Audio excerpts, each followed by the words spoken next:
Agora em Brasília, 8h23. Vida Acadêmica. Dia de participação da pesquisadora e jornalista Mariela Oliveira, passado dia do professor, dia da professora. Mariela, que também é professora, os nossos parabéns, Mari. Bom dia. Bom dia, Sérgio. Bom dia a todos os ouvintes. É uma alegria falar com vocês nesse pós-dia do professor. Também quero já desejar um feliz dia para todos os docentes, do jardim de infância até a pós-graduação.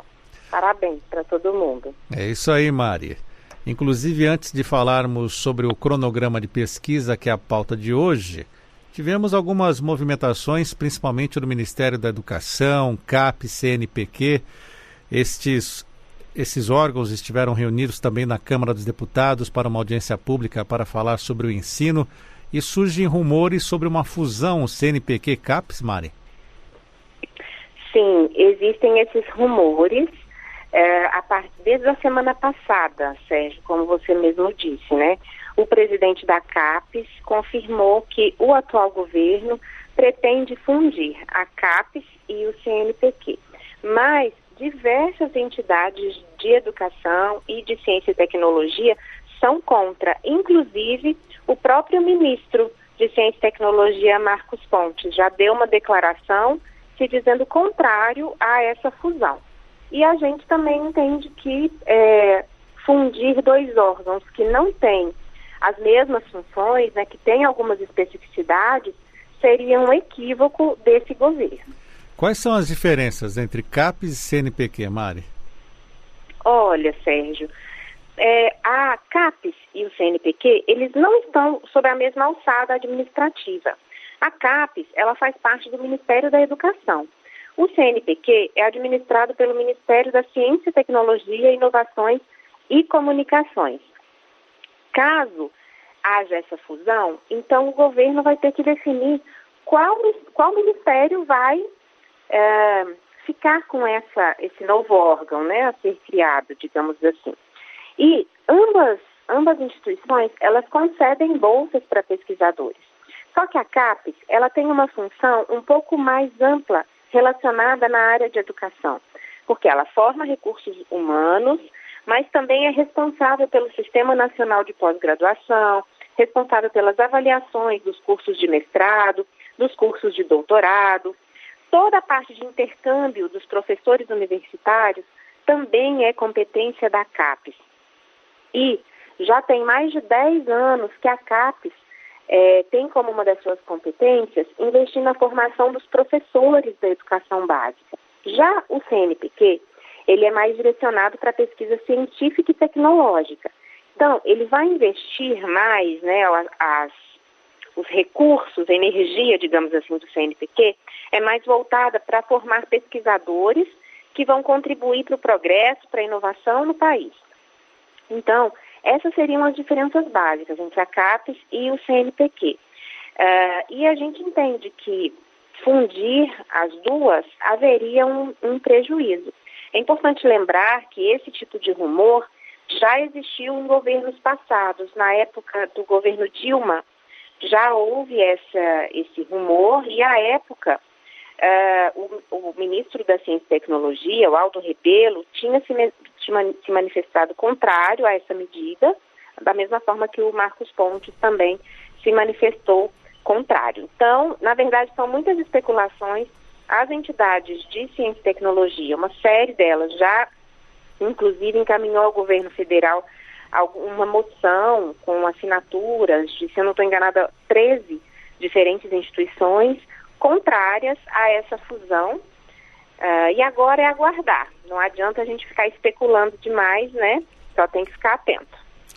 Está certo, Mari. Ontem, até no evento da Câmara dos Deputados, o presidente da CAPES, Anderson Corrêa, que esteve conosco aqui na quarta-feira passada, reiterou aquela afirmação que os pagamentos dos bolsistas estarão sendo honrados, mas que depois haverá aquela seleção de bolsas mais específicas, mais técnicas. Haverá uma seleção do que é bolsa e o que não é bolsa, Mari? Olha, Sérgio, pelo que ele havia comentado conosco, na verdade vai haver uma nova forma de avaliação, né? Tanto dos programas de pós quanto dos bolsistas.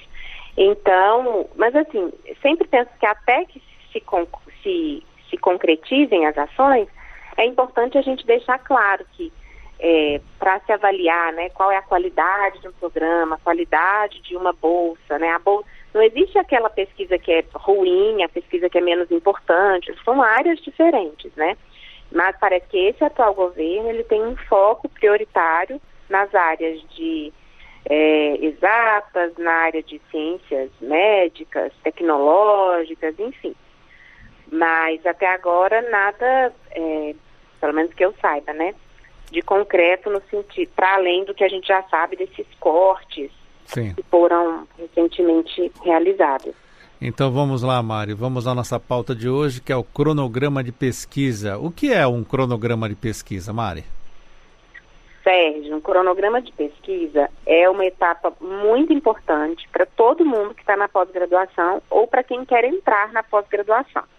E achei que era interessante a gente trazer esse tema agora, porque tem uma série de programas de pós-graduação que estão com inscrições abertas ou vão abrir ainda esse mês e no mês que vem, para começar as aulas em 2020.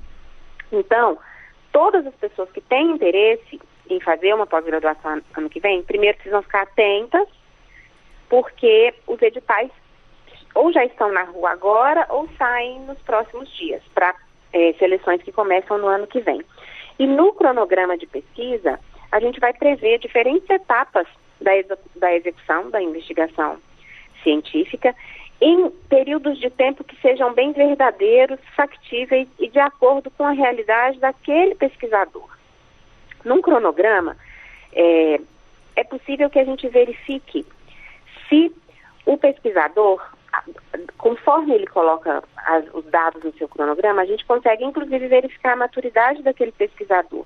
Se ele compreende as diferentes etapas que ele precisa cumprir para concluir a sua pesquisa, para desenvolvê-la, que período de tempo ele precisa despender em cada um dos momentos da pesquisa, e também serve, né, para a gente poder organizar, para distribuir de uma maneira bem racional e sem falsas ilusões o tempo disponível para a execução da pesquisa. Como a gente já falou aqui em vários outros programas. Uma pesquisa que tem um trabalho de campo, que trabalha com entrevistas, ou uma pesquisa clínica, uma pesquisa que vai trabalhar com análise de materiais que precisam ser adquiridos de um outro país, por exemplo, o tempo dessa pesquisa é muito diferente do tempo de uma pesquisa que trabalha só com análise documental, por exemplo, que trabalha só com revisão de literatura, por exemplo. Então, é fundamental que todo pesquisador e todo estudante de pós-graduação tenha em mente que o cronograma que ele vê na internet, por exemplo, se você colocar no Google cronograma de pesquisa, vai aparecer um monte de diferentes modelos. Aqueles modelos, nenhum deles serve para a sua pesquisa, porque a pessoa que fez aquele cronograma não tem o seu tempo, não tem a sua maturidade de pesquisa. Então, um pesquisador já sênior, ele demora menos em determinadas etapas de pesquisa do que um pesquisador que está começando, do que um estudante de pós-graduação. Então, planejar, fazer o cronograma de pesquisa vai dar para o candidato menos ansiedade, sabe? Aquela coisa de, não estou conseguindo fazer no tempo, não estou conseguindo. Por vezes essa ansiedade vem porque você planejou mal, você não fez de uma maneira sensata o seu cronograma de pesquisa. Vamos seguindo aqui, Mari. Por que é importante fazer esse cronograma, então? Bom, para você planejar as suas atividades ao longo do tempo. O cronograma, ele vai informar cada etapa da pesquisa e quando que ela vai ser desenvolvida. A gente não pode esquecer que as agências financiadoras, elas verificam o seu cronograma de pesquisa antes de te dar o recurso, antes de te fornecer um recurso. Exatamente para elas, porque se você me conta que em um mês você vai coletar e analisar dados, e é só você, eu arrisco dizer que é muito difícil que você conclua essa atividade, mesmo que você fique o tempo todinho do seu dia, né, as 40 horas da sua semana de trabalho, 44, sei lá quantas, é muito difícil que você conclua em um mês uma coleta e análise de dados se é você sozinho. Então, se você coloca que é um mês, possivelmente você vai estar pedindo bolsas no seu projeto de pesquisa para vários outros pesquisadores trabalharem com você e você conseguir concluir isso em um mês. Perceba, o cronograma, ele está dentro de um projeto maior de pesquisa, né? Ele detalha ali os prazos e os processos que acontecem em uma pesquisa, e sem ele fica impossível, primeiro, receber financiamento, porque ninguém vai dar um recurso, né? Nenhum órgão, nenhuma instituição vai fornecer um recurso, vai financiar uma pesquisa de alguém que não coloca quando as coisas serão feitas. Então, ele é um item obrigatório nos projetos de pesquisa. Inclusive, Sérgio, ele é importante para evitar imprevistos, sabe? Porque você consegue, inclusive, prever. Se você precisa, por exemplo, de um reagente na sua pesquisa, se é uma pesquisa na área de química, você precisa de um reagente, precisa importar esse reagente. Esse tempo de importação, de compra do material, se ficar preso na Receita Federal, né, ou na Vigilância Sanitária, no aeroporto, quando chegar, enfim. Tudo isso o pesquisador precisa prever para não ficar depois desesperado. Tipo, nossa, eu previ que ia chegar em um mês e chegou em 3, enfim. É essencial que as pessoas saibam fazer. Mari, já falamos até agora o que é o cronograma, por que é importante fazê-lo, mas como ele deve ser feito? Olha, o cronograma, ele parte do pressuposto que nada foi feito ainda, né? Então ele vai registrar todas as atividades futuras que serão desenvolvidas para executar aquela pesquisa.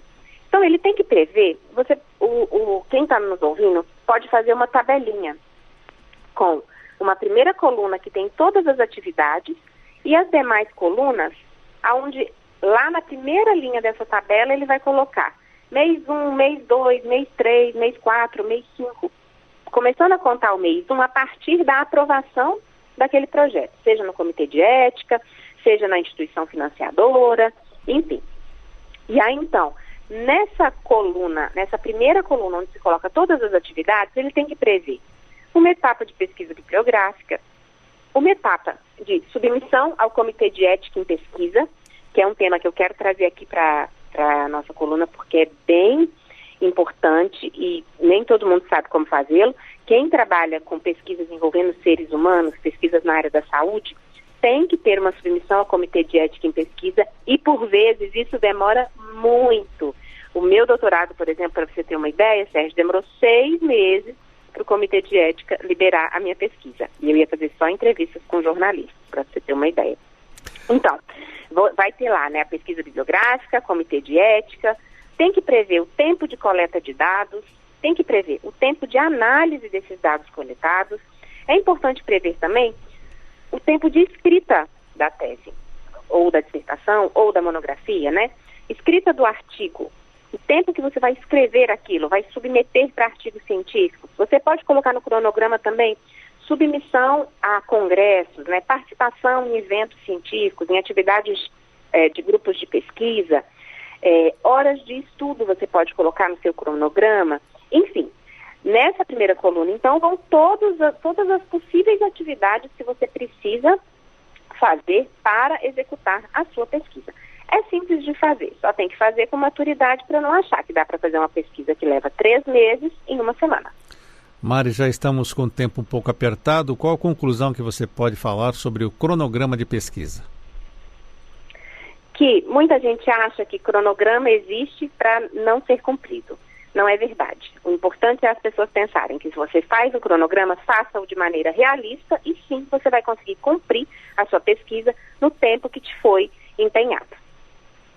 Está certo, conversamos com a pesquisadora e jornalista Mariela Oliveira hoje no quadro Vida Acadêmica falando sobre a importância do cronograma de pesquisa. Mari, muito obrigado pela sua participação. Até a próxima semana. Obrigada, Sérgio. Obrigada a todos os ouvintes. Até mais. Tchau, tchau.